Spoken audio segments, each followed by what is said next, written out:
वफाकी वजीर बराए माहौलियाती तब्दीली ज़रताज गुल की DI खान आमद पर मीडिया से गुफ्तगू। आइए आपको लाइव लिए चलते हैं। इमरान खान तो सादिक और अमीन है, दूसरों को अपने गिरेबान में ज़रूर झांकना चाहिए। जहाँ तक मौलाना फजल रहमान की बात है, देखो इसके अपने पार्टी के लीडरान उसके बारे में कह चुके हैं। PDM में जब उनको शदीद नाकामी हुई, वैसे तो मैं आपको ऑन द रिकॉर्ड ही बता दूं कि मौलाना फजल रहमान के लिए अली अमीन खान गंडापुरी काफ़ी है, ठीक है ना। पहले उसका मुकाबला करें, फिर बाकी वज़ीर इमरान खान, प्राइम मिनिस्टर इमरान खान जौन सा भी बॉक्स खुला पाकिस्तान के अंदर, ये अल्हम्दुलिल्लाह है कि प्राइम मिनिस्टर इमरान खान की ज़िंदगी, ज़ात, डेडिकेशन पाकिस्तान के लिए। ना उनकी कभी कोई ऑफशोर कंपनी है।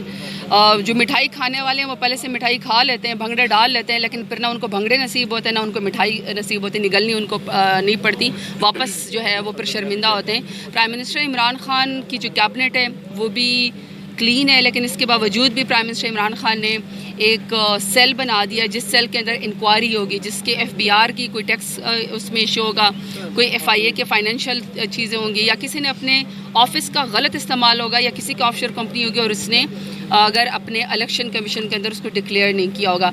लेकिन देखिए ना, प्राइम मिनिस्टर इमरान खान ने खुद इसको वेलकम किया है और कहा है कि हम भी इन्वेस्टिगेट करेंगे।